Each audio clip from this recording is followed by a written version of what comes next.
পড়ার বিষয় পক্ষ থেকে বলছি, তোমরা যারা কলকাতা বিশ্ববিদ্যালয়ে পড়ছো এবং এডুকেশন যাদের জেনারেল আছে, বিগত বছরে ফার্স্ট সেমিস্টারে এডুকেশন জেনারেলে SECB1 অর্থাৎ টিচিং স্কিল বা শিক্ষণ দক্ষতায় যারা সাপ্লি পেয়েছো CBSCS পদ্ধতিতে, তাদের জন্য আমরা পড়ার বিষয় পক্ষ থেকে একটা খুব গুরুত্বপূর্ণ ভিডিও নিয়ে এসেছি। এই ভিডিওতে আমরা যে এই টিচিং স্কিল বা শিক্ষণ দক্ষতার 2 নম্বরের অবজেক্টিভের সাজেশানটা দেব। এবার প্রশ্ন হলো 2 নম্বর অবজেক্টিভের সাজেশানের দরকারটা হলো কেন? এই দরকারটা হলো কেন বলতে গিয়ে চলো আমরা একবার মার্কস ডিভিশনটা দেখে বোঝার চেষ্টা করি। দেখতেই পাচ্ছ, এই যে তোমরা বিগত বছরে ফার্স্ট সেমিস্টার এডুকেশন জেনারেল যারা CBCS পদ্ধতিতে SECB1 অর্থাৎ টিচিং স্কিল বা শিক্ষণ দক্ষতা যে কোনো কারণেই হোক সাপ্লি পেয়েছিলে, তাদের এই পেপারটা 80 নম্বরের পরীক্ষা হবে এবং মার্কস ডিভিশনটা এরকম আছে, দেখে নাও। 2 নম্বরে 20খানা প্রশ্ন থাকবে, খুব ভাইটাল ব্যাপার, 40 নাম্বার। অর্থাৎ তুমি যদি 2 নম্বরটা একটু ভালো করে করতে পারো তাহলে কিন্তু তুমি আর পাস মার্কস পেয়ে যাবে, এবং এমন কিছু ব্যাপার না।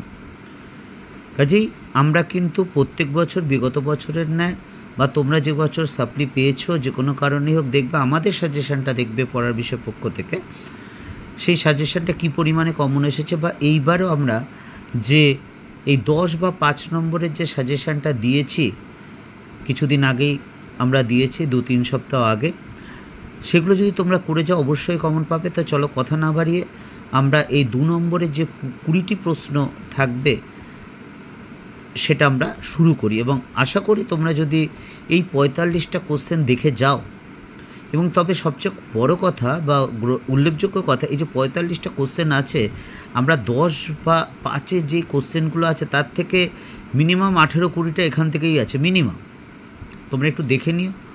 কাছেই তোমরা এই অবজেক্টিভগুলো মনে হচ্ছে 45টা, কিন্তু আদপেও 45টা নয়, কারণ 10 এবং 5-এর মধ্যে কিন্তু এর মধ্যে অনেক লুকিয়ে আছে। কাজেই তোমরা এইগুলো ভালো করে পড়ো, আর খুব একটা বেশি দিন বাকি নেই, তাহলে কিন্তু তোমরা শুধু পাসই করবে না, খুব ভালো নাম্বার কিন্তু তোমরা অবশ্যই পাস করবে। আর যদি এই পেপারটা ক্লিয়ার করে ফেলো, আর যদি অন্য কোনো পেপারে তোমাদের সাপ্লি না থাকে, তাহলে তো গ্র্যাজুয়েশনের সার্টিফিকেটটা হয়ে গেল। আর আরেকটা কথা তোমরা জানো, এই পড়ার বিষয় পক্ষ থেকে আমরা যে তোমরা গ্র্যাজুয়েশন পাস করার পর কী করতে পারো বা কী করতে চাও, সেটা যদি নিয়ে তোমাদের কোনো জানার ইচ্ছা থাকে আমাদের জানিও। আমাদের পড়ার বিষয়ে কাউন্সিলর আছেন, পড়ার বিষয়ে 14 জন আমরা আছি আমাদের গ্রুপটায়, তার মধ্যে 2 জন কেরিয়ার কাউন্সিলর আছে, এবং যিনি সবচেয়ে অভিজ্ঞতা সম্পন্ন তিনি প্রায় 37 বছরের অভিজ্ঞতা। কাজেই যদি তোমরা বলো, আমরা আশা করি তোমার সমস্যার সঠিক উত্তর দিতে পারবো, দিয়ে তোমার সমস্যার সমাধান করতে পারবে। তা চলো সাজেশনটা শুরু করি। দেখতেই পাচ্ছ, প্রথম হচ্ছে শিক্ষণের সংজ্ঞা দাও। খুব একটা বেশি বড় হবে না। পাঠ উপস্থাপনের দক্ষতা কাকে বলে? 3 নম্বর, অনুশিক্ষণের 2টি বৈশিষ্ট্য লেখো। 4, অনুশিক্ষণের 2টি অসুবিধা লেখো। 5 নম্বর, অনুশিক্ষণ কাকে বলে? 6, শিক্ষণের 2টি বৈশিষ্ট্য লেখো। 7, শিক্ষণ নকশা কাকে বলে? 8, শিক্ষক নকশার 2টি অসুবিধা ও সুবিধা লেখো। 9, শিক্ষণ নকশার 2টি উদ্দেশ্য লেখো। 10, শিক্ষণের পর্যায়গুলির নাম লেখো। 11, যে কোনো একজন শিক্ষকের প্রশ্ন করার দক্ষতা থাকা উচিত, প্রশ্নবোধক চিহ্ন আছে, উচিত কেন আর কি। 12, অনুপাঠের 2টি প্রয়োজনীয়তা, অনুপাঠের 2টি বৈশিষ্ট্য। 14, অনুপাঠ কাকে বলে? 15, অনুকৃত শিক্ষণ কাকে বলে? 16, সমন্বিত শিক্ষণ কাকে বলে? তারপর দেখতে পাচ্ছ গতানুগতিক ও অনুশিক্ষণ শিক্ষণের পার্থক্য লেখো। 18, অনুপাঠ ও অনুশিক্ষণ কিভাবে পরস্পরের সাথে সম্পর্কিত। 19, বিস্তৃতকরণের দক্ষতা কী। 20, শিক্ষণের সক্রিয়তা স্তরে শিক্ষকের কাজ কী। 21, শিক্ষণের ক্ষেত্রে কেন পুনঃশক্তি সঞ্চারক বা উৎসাহদানের দক্ষতা প্রয়োজন। 22, শিক্ষণ প্রদীপন অর্থাৎ টিচিংয়ের, যেটা আমরা ইংলিশে বলি, বলতে কী বোঝো। 23, শিক্ষণের প্রকৃতি আলোচনা করো। 24, সহপাঠী শিক্ষণ কাকে বলে। এবং তোমরা দেখে নাও, আমরা পড়ার বিষয় পক্ষ থেকে তোমাদের যে ফার্স্ট সেমিস্টারের হিস্ট্রি বা এডুকেশন অনার্সের সাজেশন এবং হিস্ট্রি বা এডুকেশনের যে সাপ্লি তোমরা পেয়েছো, যদি পেয়ে থাকো হিস্ট্রি, পল সায়েন্স, ফিলোসফি বা এডুকেশনের সেই সাপ্লিরও সাজেশান দেওয়া আছে। কাজে তোমাদের যদি দরকার হয় অবশ্যই চ্যানেলটি দেখো, যদি ভালো লাগে বা প্রয়োজন মনে হয় তাহলে অবশ্যই চ্যানেলটি লাইক করে সাবস্ক্রাইব করে বেল আইকন টিপে রেখো।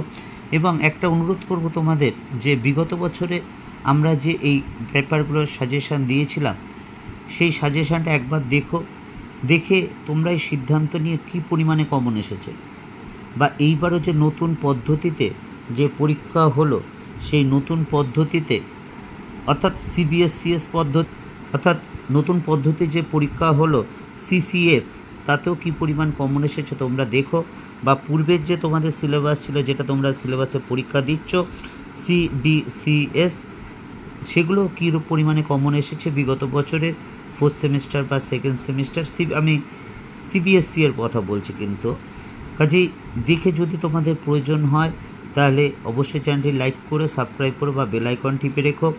আমরা এই তোমাদের সেকেন্ড বা ফার্স্ট সেমিস্টারের সাপ্লির বেশ কিছু সাজেশান দিয়ে দিয়েছি, এবং বাকি যেগুলো আছে সেগুলো কিন্তু ইতিমধ্যেই দিয়ে দেবো কয়েকদিনের মধ্যে। কাজেই তোমাদের যদি মনে হয়, দেখে যদি বিশ্বাস করো বা ভালো লাগে, তাহলে অবশ্যই চ্যানেলটি লাইক করে সাবস্ক্রাইব করে বেল আইকন টিপে রেখো।